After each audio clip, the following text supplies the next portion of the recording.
வணக்கம். இது மனசு சேனல் பரிமள செல்வி. இன்னைக்கு கிரே டிவோர்ஸ் நிறைய வயது விவாகரத்துகள் எண்ணிக்கையில் அதிகமாயிட்டே வரதா சொல்லப்படுது. பக்கத்தில் அந்த நாட்டில் இந்த நாட்டிலலாம் இருந்த இந்த நிறைய வயது விவாகரத்து இன்னைக்கு நம்ம நாட்டிலையும் குறிப்பாக நம்முடைய தமிழ் சமூகத்திலையும் அதிகமாயிட்டே வரதா புள்ளி விவரங்கள் சொல்லுது.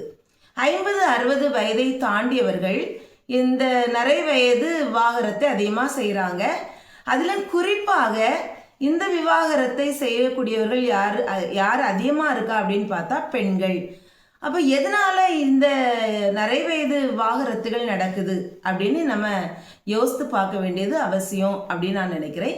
அது உணர்த்தக்கூடிய செய்தி என்ன அப்படிங்கிறதையும் பார்ப்போமா? வாங்க வீடியோக்குள்ளே போகலாம்.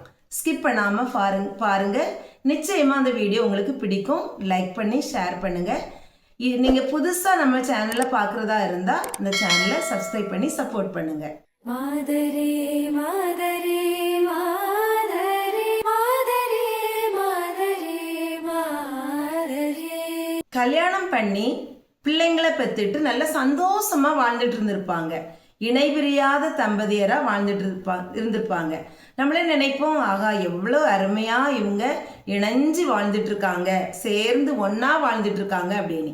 அப்போ திடீர்னு செய்தி வரும், ஒரு நாள் விவாகரத்து பண்ணிட்டாங்க அப்படின்னு. நம்மளுக்கு பயங்கர ஷாக் ஆயிரும். எப்படி இருந்தால் இவங்க இப்படி விவாகரத்து பண்ணிட்டாங்களே, ஏன் இப்படி பண்ணிட்டாங்க, என்ன நடந்திருக்கோம், இப்படியெல்லாம் நம்ம புலம்பி தள்ளிட்டு இருப்போம். நியாயப்படி பார்த்தா கல்யாணம் ஆகி நாள் ஆக ஆக அந்த கணவன் மனைவிக்கு இடையில உள்ள ஒரு அண்டர்ஸ்டாண்டிங், புரிதல் அதிகமாக இருக்கணும். அண்டர்ஸ்டாண்டிங் இருந்தால் அன்பு கூடி இருக்கும். அந்த அன்பு கூடி இருந்தால் விவாகரத்து வர போயிருக்குமா? நிச்சயமாக போயிருக்காது.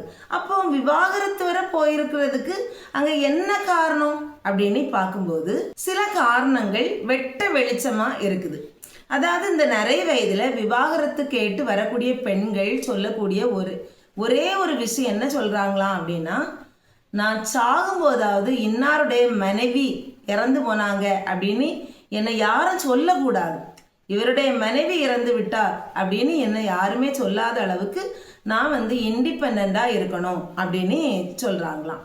அந்த அளவுக்கு அந்த கணவர் அப்படி என்ன கொடுமை செய்திருப்பார், இவருடைய மனைவியினே சொல்லக்கூடாது ஒரு பெண் ஒரு மனைவி வெறுத்து போய் சொல்லக்கூடிய அளவுக்கு அந்த கணவர் என்ன செய்திருப்பார், இவ்வளவு கொடூரமாட்டா நடந்திருப்பாரு, இவ்வளவு நாளும் நல்லா தானே இருந்தாங்க அப்படின்னு யோசித்து பார்க்கும்போது பெரிய விஷயங்கள் ஒன்றும் நடந்திருக்காது.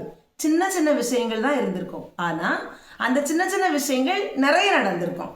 அந்த ஒவ்வொரு விஷயத்துக்கு மேலே ஒன்றுக்கு மேலே ஒன்று வந்து அது அப்படியே பல அடுக்குகளாகி அப்படியே இறுகி போய் அது தீர்க்க முடியாத பல சிக்கல்களை, மனச்சிக்கல்களை உருவாக்கியிருக்கும். அப்படி என்னென்ன சின்ன விஷயங்களாக இருக்கும் அப்படின்னு பார்த்தா, தன்னுடைய மனைவிக்கு கொடுக்க வேண்டிய ஒரு அங்கீகாரத்தை அந்த கணவர் கொடுத்துருக்க மாட்டார். அந்த மனைவிக்கு பாராட்ட வேண்டிய இடத்துல பாராட்டி இருக்க மாட்டார். மனைவிக்கு கொடுக்க வேண்டிய மதிப்பை கொடுத்துருக்க மாட்டார். வெளியில் உள்ளவங்ககிட்டலாம் என் மனைவி அப்படியாக்கும் இப்படியாக்கும் நல்லா சமைப்பா அப்படிலாம் ரொம்ப பெருமையாக பேசுவாங்க சில ஆண்கள், நம்ம பார்த்துருக்குறோம் கணவர்கள். ஆனால் அந்த மனைவிகிட்ட நேருக்கு நேராக நீ நல்லா சமைக்கிறார், நல்லா டேஸ்டாக இருக்குது, சூப்பராக இருக்குது, நீ உண்மையிலே நீ எனக்கு கிடைச்ச வரம், நீ இல்லைன்னா என் வாழ்க்கை எப்படி ஆயிருக்குமோ, இப்படியெல்லாம் சொல்லதுக்கு அந்த நபர் முன்வரவே மாட்டார். அப்போ அந்த பெண்ணுக்கு ஒரு அங்கீகாரம் அங்கே கிடைக்கவே செய்யாது. எவ்வளவு ஓடி ஆடி அவங்க ரொம்ப அர்ப்பண உணர்வோடு தியாகங்கள் நிறைய செய்து அந்த குடும்பத்துக்காக அல்லது அந்த கணவனுக்காக உழைச்சாலும் அந்த கணவரிடம் இருந்து ஒரு பாராட்டும் கிடைக்காது, ஒரு அங்கீகாரமும் கிடைக்காது. அப்போ நாட்கள் போக போக என்ன நடக்கும்? ஒருவேளை கல்யாணம் முடிஞ்சு தொடக்க காலத்தில் அது நல்லா தான் இருக்கும். ஆனால் அதுக்கு பிறகு அவருடைய மனம் குளிர்ந்து போகும்படியாக அந்த கணவர் நடக்காததுனால அந்த மனைவி அந்த வருடங்கள் போக போக எப்படி ஃபீல் பண்ணுவாங்க அப்படின்னா, வெறுமையாக ஃபீல் பண்ணுவாங்க. என்னத்தை பண்ணி என்னத்துக்கு அப்படின்னு சொல்லி ரொம்ப விரக்தியாக ஃபீல் பண்ணுவாங்க. இந்த விரக்தி அந்த நிறைய வயதில் தான் வந்திருக்குமா, அதுக்கு முன்னாடி வந்திருக்காதா அப்படின்னு கேட்டால் நிச்சயமாக வந்திருக்கும். ஆனால் அவங்களுக்கு அப்போ அந்த குடும்பத்தில் நிறைய சுமைகள், நிறைய பொறுப்புகள் இருக்கும். பிள்ளைங்களை வளர்த்து ஆளாக்கணும், பிள்ளைங்களுக்கு நல்ல ஒரு வாழ்க்கை துணையை தேடி கொடுக்கணும், நல்ல அந்த பிள்ளைங்க நல்ல முன்னேறணும், இப்படி பிள்ளைங்க நல்லா வந்துடணும் அப்படிங்கக்கூடிய ஒரு ஒற்றை குறிக்கோளோடு அந்த பெண் இயங்கி கொண்டே இருந்ததுனால தன்னை பற்றி ரொம்ப யோசிச்சிருக்க மாட்டாங்க. இப்போ அப்படி இல்லை, நிறைய வயது அந்த என்ட்ரன்ஸில் வந்தாச்சு, 50-60 வயசாகும்போது அதில் வந்தாச்சு அப்படின்னா பிள்ளைங்க ஓரளவுக்கு அவங்க காலில் நிற்கக்கூடிய ஸ்டேஜுக்கு வந்திருப்பாங்க. அதனால இப்போ அவர்களுடைய கடமை எல்லாம், இந்த பெண் செய்து கொடுக்க வேண்டிய கடமை எல்லாமே முடிந்து விட்டதாக இவர்கள் நினைப்பாங்க. இனி நம்ம விருப்பம் போல, இனி நமக்கான வாழ்க்கையை நம்ம வாழலாம் அப்படிங்கக்கூடிய ஒரு முடிவு எடுக்கக்கூடிய சூழல்ல அவங்க வந்துடுவாங்க. அது மட்டும் இல்லை, இன்னைக்கு 50-60 வயசாகக்கூடிய அந்த பெண்களை நீங்கள் எடுத்து பார்த்தீங்கன்னா தெரியும், பெரும்பாலான பெண்கள் வேலை பார்க்கக்கூடிய பெண்களாக இருப்பாங்க. அப்போ அதனால் அவங்களுக்கு சம்பளம் ஊதியம் கிடைக்குது, அல்லது பணி ஓய்வு பெற்றிருந்தா பென்ஷன் வருது. அப்போ அவங்களுக்கு பொருளாதார தற்சார்பு இருக்குது. அவங்க கணவனை டிபெண்ட் பண்ணியோ அல்லது பிள்ளைகளை டிபெண்ட் பண்ணியோ இருக்க வேண்டிய சூழல் இல்லை. அதனால அவங்களாகவே முடிவெடுக்கக்கூடிய ஒரு சூழல் உருவாயிருது. பணத்துக்காக யாரையுமே சார்ந்திருக்க வேண்டிய தேவை இல்லாததுனால தன்னுடைய வாழ்க்கையை பற்றிய முடிவை தானே எடுக்கக்கூடிய அளவுக்கு அவங்க உறுதியாகிடுறாங்க, ரொம்ப ஸ்ட்ராங் ஆகிடுறாங்க அந்த நிறைய வயது வரும்போது.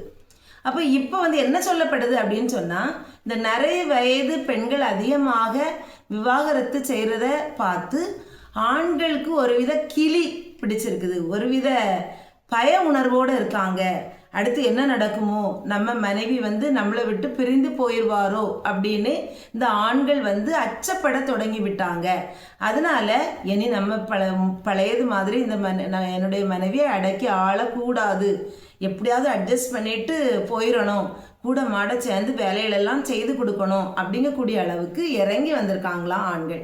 ஒரு காலத்தில் பெண்கள் ஆண்களை கண்டு எப்படியாவது கல்லானாலும் கணவன், புல்லானாலும் புருஷன், அதனால் அவரை எப்படியாவது அட்ஜஸ்ட் பண்ணிடணும், ஏன்னா அப்போ பொருளாதார தற்சார்பு இல்லை பெண்களுக்கு.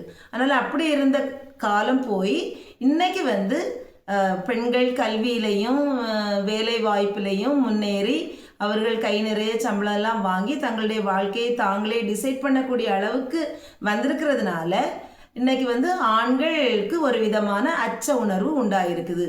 பெண்களை அவசியம் இல்லாமல் அடக்கி ஆள்வதையும் அல்லது அவங்க மேலே அதிகாரம் செலுத்துவதையும் குறைக்க ஆரம்பிச்சிருக்காங்க அப்படின்னு சொல்லப்படுது. எது எப்படியோ ஆண்களும் பெண்களும் ஒருத்தர் அடக்கி ஆளாமல் இருக்குது ரொம்ப ரொம்ப தேவையான ஒன்று. ஆரோக்கியமான சமூகத்துக்கு அதுதான் வழிவகுக்கும். ஆனால் ஆண்கள் ஒரு விஷயத்தை நிச்சயமாக படிச்சே ஆகணும். அதாவது பெண்களுக்கு உரிய அங்கீகாரத்தை கொடுக்கணும், பெண்களை வாய் நிறைய பாராட்டணும், அது மாதிரி அவங்களுக்கு கொடுக்க வேண்டிய மதிப்பை அவர்களுக்கு கொடுக்கணும், தன்னிட்ட இருக்கக்கூடிய அந்த அன்பை வெளிப்படுத்த தெரியணும். அப்பதான் இந்த கணவன் மனைவி உறவு நின்று நீடித்து இருக்கக்கூடிய ஒரு உறவாக இருக்கும். தேடும் விடியல் தூரமாக இல்லை. இந்த வீடியோ உங்களுக்கு பிடிச்சிருக்கோம் நம்புறேன். பிடிச்சிருந்தா லைக் பண்ணி ஷேர் பண்ணுங்க. இது வரைக்கும் நம்முடைய மனசு சேனலுக்கு சப்ஸ்கிரைப் பண்ணாதவங்க உடனடியாக சப்ஸ்கிரைப் பண்ணி சப்போர்ட் பண்ணுங்க. மீண்டும் சந்திப்போம் அடுத்த வீடியோவில். உங்களிடமிருந்து விடைபெறுவது பரிமள செல்வி. நன்றி.